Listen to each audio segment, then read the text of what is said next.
众强者神灵的脸上露出了各异的表情，有的是振奋，有的是紧张，但无一不透露出对即将到来的神藏而还感到前所未有的激动。其实还有很多强者都还未见过神藏的真正样子，在他们的脑海中，神藏是否与那些所谓的远古遗迹类似的一个地方，是一方大陆，还是一方世界，还是有着诸多的想法在他们的脑海中浮现。然而他们的所有想法却都不是正确的。神藏的面目将会是刷新一切他们的认知，即便是之前有一部分强者进入神藏上篇，可是神藏上篇和神藏下篇都是截然不同的两个性质。如果将神藏下篇比喻成一整座冰山，那么神藏上篇就是冰山一角，所以神藏下篇才是神藏的最具核心的存在，也导致了这一次上下两界所有的强者神灵大能都汇聚万界的真正原因。无尽的万界虚空之上，一道淡淡的光芒划破了沉寂，它如同创世之初的第一缕光辉，它没有任何的温度波动，却引动了万界各个角落的所有能量。光芒吸收着万界的所有能量，使得不可见的漩涡越来越大，它的边缘闪烁着耀眼的不可见光辉，仿佛是星河倒旋，旋转出一个个扭曲的光环，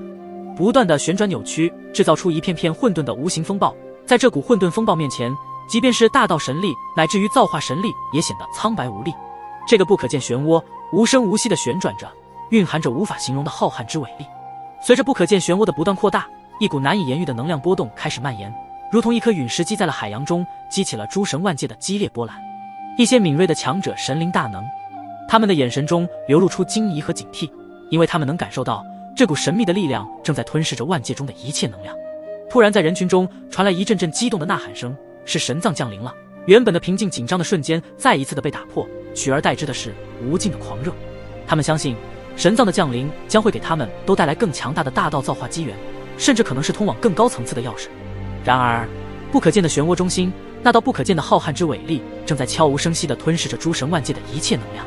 怎么回事？整个诸神万界中的能量在不断的减弱。萧炎、林动、沐尘等人的眉头紧锁，他们的目光在四周扫过，只见原本充满磅礴活力的诸神万界，如今正在以不快不慢的速度减弱。天地间的神元之气波动减弱，就连空气中的能量粒子也变得稀薄起来。此时也有不少神奇强者伸出手掌，感受着手中微弱的能量，心中涌起一股莫名的恐慌。然而神皇尊上则是用沉重的声音，仿佛带着无尽的警告说道：传闻神藏降临会吸收降临之地的所有能量，而诸神万界的所有能量被吸收殆尽时，正是神藏消失之际。如果在那个时候没能离开神藏，那么就会永远的被关在神藏中，也永远不会再出来。而且一旦进入神藏就不能出来，而是需要等到神藏在关闭前的1天内才会出现唯一的出口，必须抢在1天内离开神藏。此话一出，萧炎、林动、沐尘等人的神情肃然起来。这神藏虽然拥有大咒中最高级的宝物和机缘，同时也非常的可怕。想要维持它的降临，竟然需要诸神万界的能量源源不断的给予，而且一旦进入，只能等待神藏关闭前的1天内才互开启出口出去。原来他们所期待的神藏有利也有弊，他们这些强者神灵大能想要获得更高级的宝物和机缘，原来需要万界的能量作为代价，以及还有他们想要从神藏中出来，就必须等到关闭前的1天内才会出现唯一的出口。他们想象着一旦万界能量耗尽，神藏消失的那一刻，所有未能离开神藏中的将永远被囚禁在那无尽的混沌之中，无法生无法死，只能永恒地徘徊在混沌的边缘。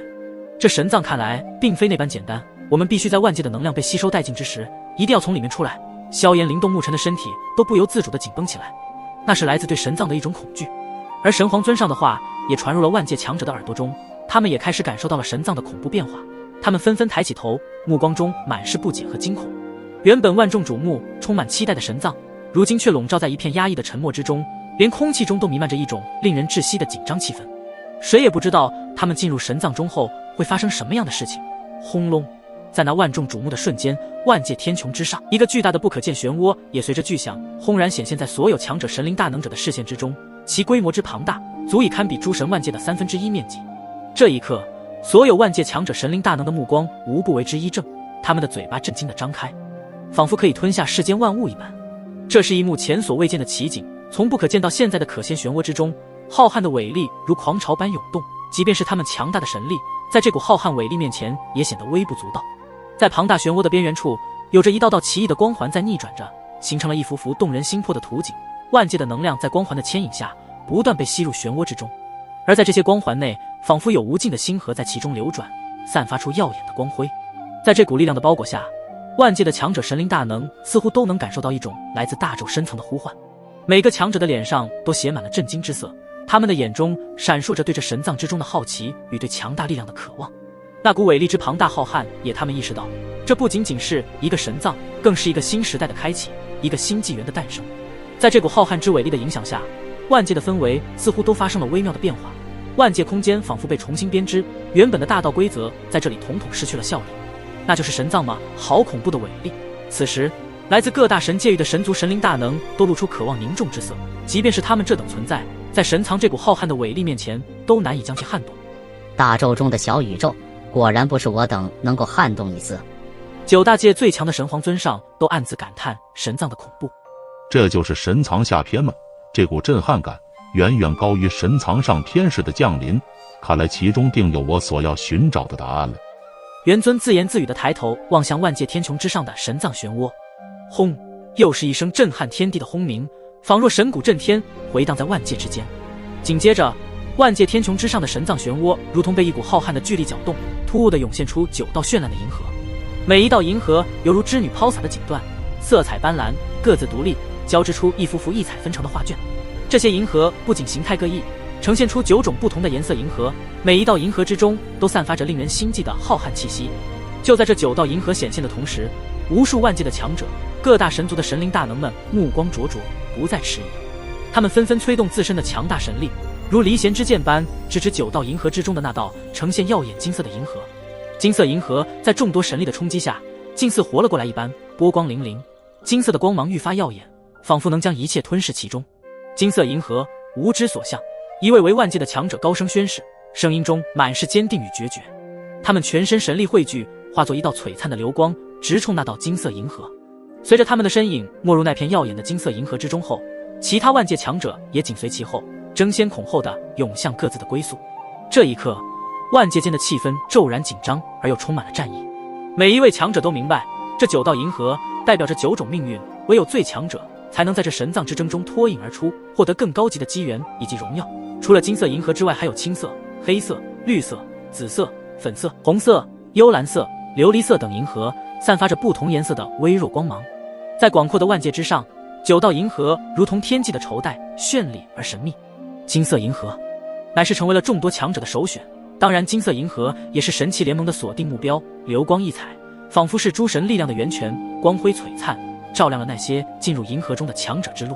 而先天神族的神灵大能们选择了一道黑色银河，它的光芒虽微弱，却蕴含着深不可测的力量，一旦强者降临，那光芒便会如夜空中最亮的星光，刺破黑暗。紫色银河和青色银河挨得较近，它们相互交织，宛如梦幻的仙境，波光粼粼，水波不兴，则是先天神族和应龙神族的首选银河。灭神府则选了一道幽蓝色的银河，之中散发着一种阴冷而孤傲的气息。这个银河所散发出来的气息比起其他稍有微弱，但一旦被激发，却能展现出令人无比心悸的力量。神元宫周围则是绿色银河，生机勃勃，似乎连空气中都充满了生命的气息。丹神塔选择青色银河，青色光芒若隐若现，蕴含着古老而神秘的药力。它对于炼丹师来说，不仅是修行的绝佳之地，更是探索丹道未知奥秘的起点。